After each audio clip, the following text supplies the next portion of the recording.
Welcome to the Stewardship Podcast, where your host, financial advisor Andrew Mitchell, talks with industry experts to help you steward your time, talents, and money. Welcome to the Stewardship Podcast. I'm your host, Andrew Mitchell, and on today's show, we've got Rich Ferreira with us. Rich, welcome to the show. Hey, Andrew, thanks for having me. Yeah, I'm excited to have a conversation today talking about business through just the crazy seasons that we've had with coronavirus, and also just get a little bit of your background and how your faith plays into your business. You bet. Coronavirus has been nuts, and so this will be a fun conversation on the business side. For sure. Why don't you get us started off by just telling us a little bit of your background and your experience that you've had over the years? Yeah, background has been in ministry. Went to school, became a pastor, worked in a church for a couple of years, and then ended up in Christian camping. The idea was a 2-year commitment, ended up there for about 15 years, had a chance to run multiple different camps out in California, and ran a discipleship program for 10 years. So that was kind of like my step into business, was running this program that I was in, and then all of a sudden, God had a different thing for us, and we ended up in Michigan, out of all places, from California. And now I run a travel agency. So what do you know? From ministry to travel agency. That's great. That's good to know a little bit of your background in that. And did you do other business stuff when you were in ministry, or did the business part really step in when you switched over to running the travel company? Always been an entrepreneurial kind of person. So always doing ministry, always doing some sort of business on the side. So did tech business kind of stuff for a while, did consulting for a while, web pages, video work, coffee, always something fun going on. So business has always been just kind of a part of a nature of what I've done over the years. For sure. How did you discover that entrepreneurial part? Because I feel like a lot of people, they kind of either they know they have that drive or there's something that triggers that. Can you share with us what your experience has been with that? Yeah, my dad was always somebody who was very much about, my brothers and I learning how to work. And from the earliest stages of time, I just remember having a lawn mowing business and, working as an umpire or prepping the fields at the local baseball area, Little League. So my dad was always helping us kind of create that space. And so when we opened, my brother and I opened a lawn mowing business to our neighborhood, my dad helped us get our first lawnmower. And then from that point on, it was up to us to run the business, find the clients, do all of those kind of things. So, yeah, from early on. That's great. We have a similar background in that I started a lawn mowing company as well. And yeah, it's interesting, those experiences that you can look back on and say, whatever the driving force was, really, it was learning about business, even though it wasn't in an academic setting or anything like that. Exactly. You got to get your feet wet. It's that first lemonade stand. It's those first things when you're younger that really kind of shape how you're going to, pursue business as you move forward. For sure. So tell us a little bit about how coronavirus has affected your business. I mean, it seems like there's people all over the gamut as far as, my business is thriving. Seems like, unfortunately, you're in the travel industry, which is very different than a lot of people's experience. So I'd just be curious to know, how is it affecting you guys and how are you moving forward? Yeah, if it's a pandemic, you do not want to be in travel.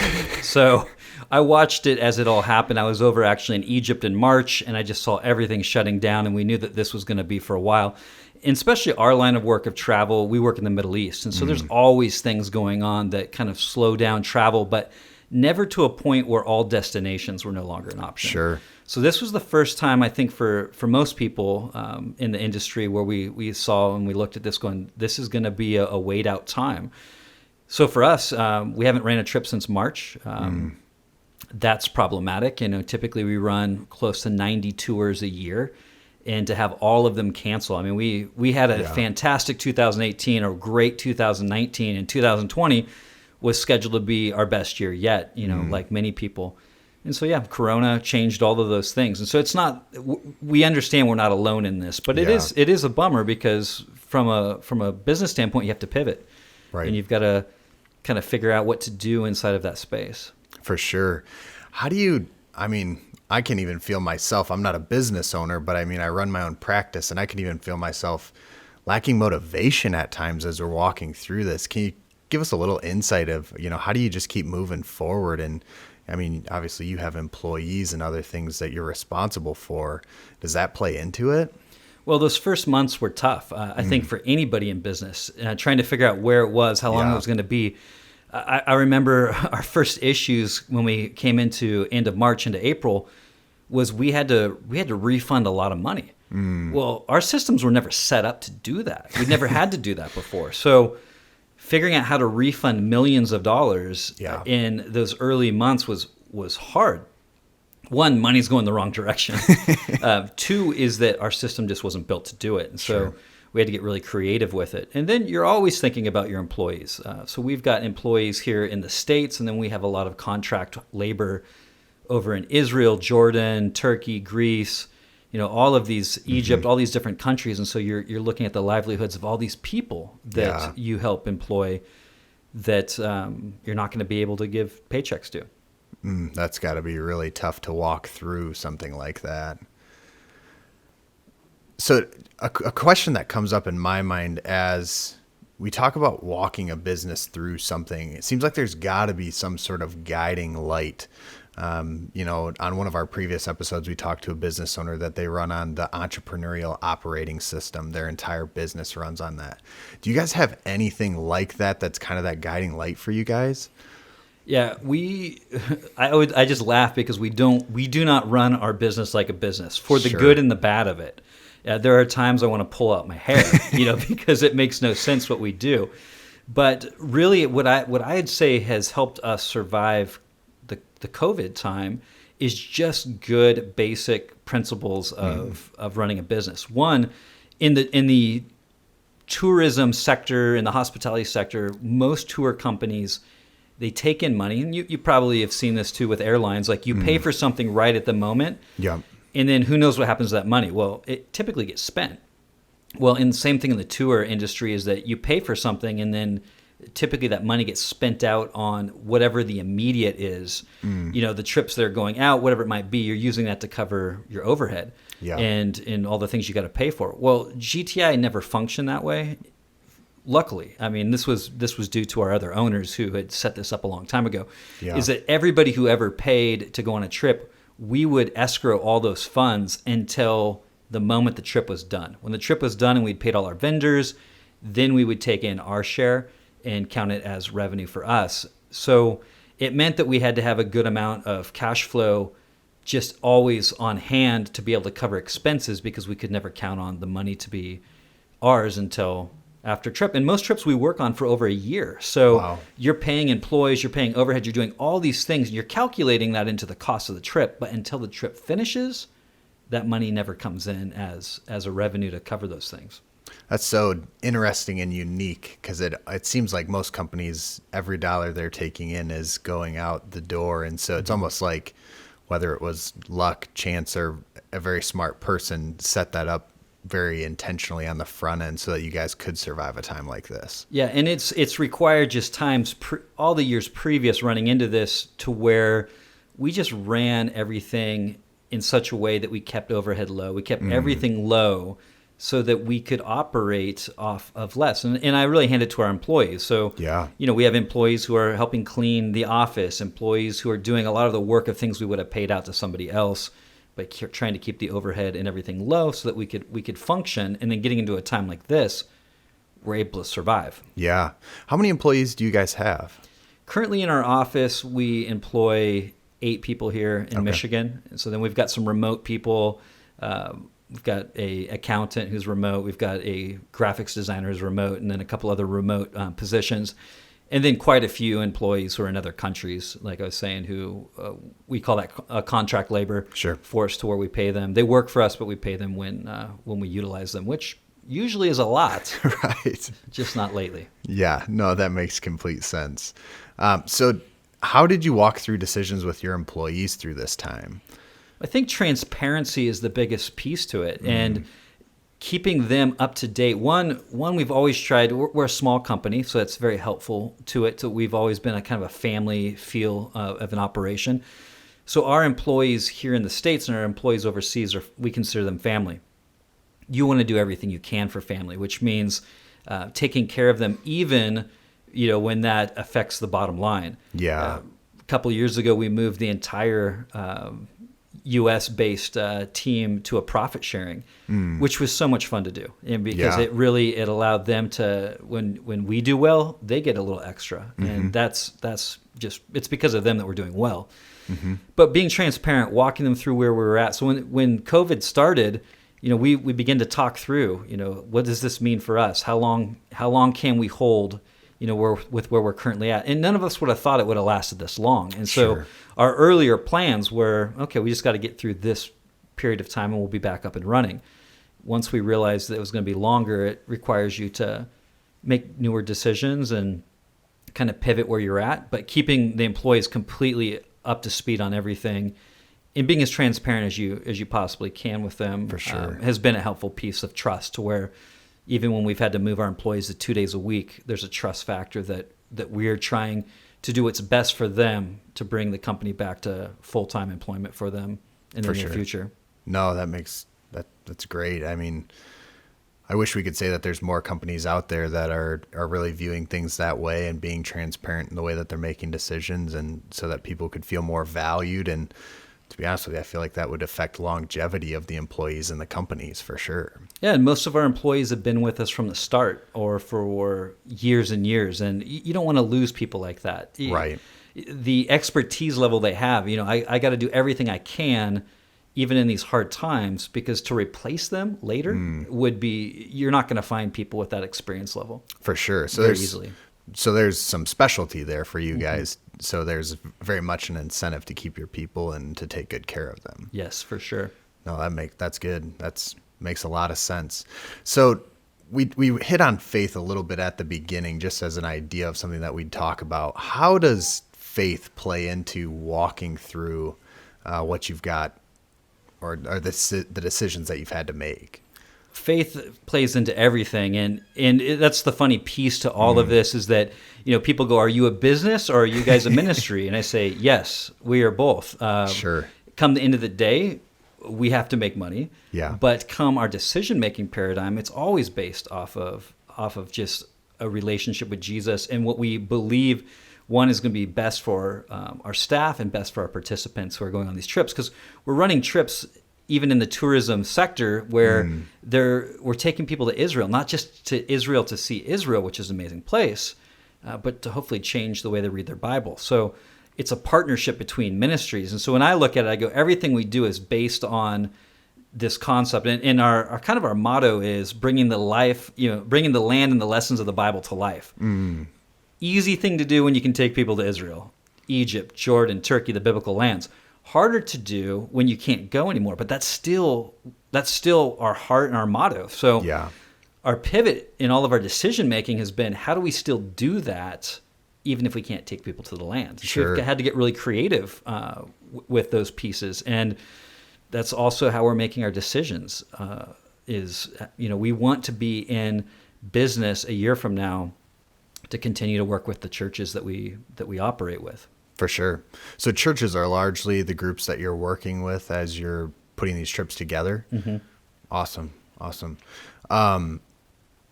You talked about pivoting a little bit. What are you guys doing to pivot, to encourage people's faith, to get them to interact with the land, some of that? Yeah, there's been a lot of fun pieces to that. One is we just looked around and go, what do we have a lot of in this time? Sure. We've got resources of teachers. We've got resources of guides. We have all these people who know the Bible and the land extremely well. So we started a podcast called the GTI Tours Podcast, and each week we're diving into the text, diving into a place that people could visit, and trying to bring the land and the lessons of the Bible to life. So that's been one thing. Two is just sending out emails of information of the land, keeping people connected. We want people to know that while we can't go to Israel, we can't go to the biblical lands, we can still be learning about them. We've got a curriculum that we developed that we're letting people do. So it's a study curriculum that helps them get to know the land better. And we're just trying to be out there and being helpful with it. But two, with the pivot, and I think it's one of the biggest business decision pivots that we made in the very beginning, was a lot of companies were starting to basically take in as much money as they possibly could. It was like, okay, if I can get $400 off of a person, $1,000 off of a person, Sure. I'm going to take it in to try to save the company. And we looked at it and said, yeah, it would be really nice to take in some revenue. And we have every reason to be able to do that inside of our contracts and things like that. But come to the end of the day, we looked at it and said, I would rather take care of these people now, do what's right, give them their money back, understanding that this is not our fault, this is not their fault. Because come 2021, 2022, I want them to be ready, happy, and set to do a trip with us. Yeah. So losing money now in this financial year when taking care of people and doing what's right seemed by far like the better business decision. And we'll figure out how to survive during this time. And then when things kick back up, I hope people go, you know what? I can trust that company because they took care of me before when things got tough, and I want to go with them next time that trips open back up. For sure. And part of staying in front of people, is that purely the podcast that you're using to stay in front of those people to kind of remind people, hey, we're going to be here when you're ready to take your trip, and we want to take care of you in the meantime, but also making sure that you're staying top of mind for them? Yeah, so podcast, using our mailings that we have. So we've got a extremely large mailing list. We don't take that for granted. We don't just send out things all the time. We were very selective on when we send stuff out, but we've been trying to do every other month an email that has some great resources in it, that's reminding people of the land, maybe a new video project we've made, whatever it might be, just to get it in front of them, just to remind them of, just of Israel and of the biblical lands. It could be through our Facebook, Instagram, social media, and then, like we said, the podcast. So and then really just reaching out to our partners, the people that we work with all the time, because I feel that relationships are key. And for us, our key relationships are the leaders who lead trips. And so it's the pastor down at the church on the corner who brings his group to Israel. So how do I stay connected with him? How do I take care of him during this time? Because churches are going through a tough time right now. Yeah. So we're trying to be a resource and an encouragement to all those partners that we have. Yeah. So you talked a little bit about connecting and staying connected. Are you finding any creative ways to stay connected with people, or how are you going about still building those relationships? Yeah. The podcast was not expected to be that, but Sure. In the past couple of months, I've had a chance to do over 25 podcasts that we've developed and we've created that are sitting ready to go out whenever we want to use them. But that's allowed me to connect with all these different leaders that we work with. And that gives me an hour of time on the podcast with them, and also the prep time ahead of time and the emails. So it's just been a great connection point to see how they're doing, where they're at. Yeah. And then I've got a list of all my leaders who I try in a month to make it through to pray for each of them. And it's also an excuse to call them too. Like, hey, your name came up. I'm just shooting you a text right now. See how you're doing. Because relationships are the most important. And what I'm very grateful with GTI, we've grown it over the years from something kind of small to something large in the travel side of things. And that's through connections. If you give a good product to somebody, if you steward what you have well, they tell other people about it. And then you don't have to do the work to try to get them to come. They just come. For sure. Yeah. It's like Noah's Ark. You just open the door and they come 2 by 2. Yeah. That's great. Can you talk to me a little bit about you personally as a business owner walking through probably a very stressful time, and what you did for yourself to kind of self-care through this time? Obviously your company is one side of things, but you personally, you have a family. How do you keep yourself going through those things? Well, I got to be super honest that I didn't do it well. It's like you always have these things in place, and I'm a person who thrives on routine. Yeah. When I can be in routine, it's easy to work out, to get good night's sleep, to just do the things you need to do. Yeah. What I found with COVID is it threw all of that just upside down, and a lot of stress came on top of that. Like I've always, I would say, prided myself on being able to handle the stress pretty well. But in this scenario, like I remember coming back as I left for Egypt on my last trip, I told my wife, Becky, go out and buy these things, because when I come back, the world's going to be different. Wow. And I called it, except for the toilet paper shortage. I did not realize that. Oh, that's great. But I came back and things were different, and I actually ended up in the ER with what ended up being a panic Wow. attack. I thought it was a heart attack. Wow. And it was these nights leading into that April moment where I would be getting on my bike and working out for an hour, sometimes 3 times a day, trying to Wow. relieve stress and just handle it. And it kind of took going through that moment of the panic attack and some of those things, and then to try to kind of recalibrate. Yeah. I need people in my life, and so small group of guys that I meet with regularly, like that started back up again. It was kind of slowed down for a bit at that point, and just being in connection, So finding balance again, I guess, is what I'm trying to say. Is I lost that with COVID, and I feel like I finally have gained that back a bit. But still, there's lots of pieces where I'm like, just bring the routine back, because the refrigerator's way too close to where I work now. Right. So you're still working from home at this point? Still working from home, yeah. Yeah, I'm in the same boat largely, so I can understand how that goes with the fridge and the pantry and all of that. Yep. So obviously moving forward, I think a lot of what people are looking for is clarity. We want to know where things are heading. We want to know, especially as business leaders, like we need to be able to plan and forecast for our businesses. Are you finding any ways to do that for your company, or how are you making decisions moving forward? Yeah. These are interesting times where you can't bet on anything, because right now Israel's not open. Yeah. The countries we work in are not open. Churches are not meeting. Until churches are back meeting, full, and schools are back in session. Until these things happen, travel's going to be a difficult area, because people are just not going to feel comfortable getting together and meeting up. But what I'm doing with my team is going, how do we continue to just move towards the future? We're always planning a year out. So that's the hard thing. Every day that travel doesn't happen today affects 6 months from now. Yeah.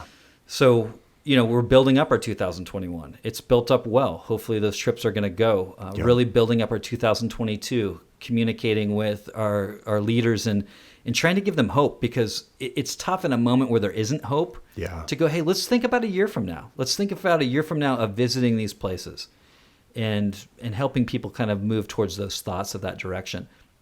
It's hard from a business side to be like, man, a year from now, a year and a half from now, before revenue starts rolling in. But that's the strategy at this point. Yeah. Hold out in this time, build up people for the future, and in a land where we can't give guarantees anymore, just give people hope. For sure. And try to just buy time until things begin to reopen. For sure. So this has been a great conversation. I appreciate you taking the time, Rich, and I want to give you a chance to give us some kind of final thoughts and takeaways from the conversation. But first, can you give us just, if somebody wanted to reach out and get in touch with you, or they're curious about these trips that you guys do, how would they go about finding you and GTI as a company? Yeah, easiest place is the website. So, of course, www.gtitours.org. Okay. And if you go to gtitours.org/podcast, you can jump in and listen to our podcasts, which give a good idea of who we are. So that's the best place. Awesome. Well, Rich, I appreciate you being on. Can you just give us a final thought or final takeaway, just from your experience walking through what you've walked through, and just give us some parting thoughts. Yeah, one of the things I love that you're doing, Andrew, is you're talking about stewardship, and I think how you steward your home, how you steward your business is so important. And one of the things I'm so proud of with GT, and I know there's a lot of other companies that do this, and this wasn't anything I did, that the owners previous to me, who I'm still in partnership with, this is all them, but tithing on what we make for the company. And I loved it when I became an owner. They were so excited in December of that year to be like, Rich, we can't wait for you to join us at the table in December as we sit down and figure out how we're going to tithe our money for the year. That's great. And, that's, as I would sit there and see what we were tithing and what we were doing, these guys could have, for all these years, been keeping that for themselves. Yeah. But as they would say is, again, this is God's money. This is God's ministry that we're working with. And so to give it away and bless people is what we want to do. And I've loved that. That's always been a key component for us of how we steward. Same thing with at home, how we steward at our house, is that, you give it back to God, and then God will take care of it. That's why I'm not so concerned in the pandemic. I mean, my big issue of the stress was more of just taking care of my staff and everything. Yeah. But as far as the company, it's God's company. So it's always been about giving back to the Lord. And I know God will sustain us if He's got GTI to stay here. And if not, He'll bring something else up. For sure. But that's always been something from the get-go, is giving back, stewarding the resources we have, whether it's financial, whether it's our connections, whatever it might be. Open hand, giving it back to God. For sure. Well, Rich, I appreciate the wisdom that you've shared. I've always looked up to you as kind of a role model, and it's great to get to talk business and just get some of your perspective as we continue to walk through these times of uncertainty. And obviously we're hoping and praying that 2021 will look a little different than it does right now, get back to some of those rhythms and the disciplines that we had in life, move the desk a little farther away from the fridge and the pantry. And just appreciate you taking the time today. Yeah, it was a lot of fun. Thanks for having me. For sure. Thank you for investing in yourself. Remember to connect with us on Facebook by searching The Stewardship Podcast, or email us at thestewardshippodcast@gmail.com. Do you have an interest in connecting with Andrew? Find him on LinkedIn or Facebook, and make sure to join us for the next episode.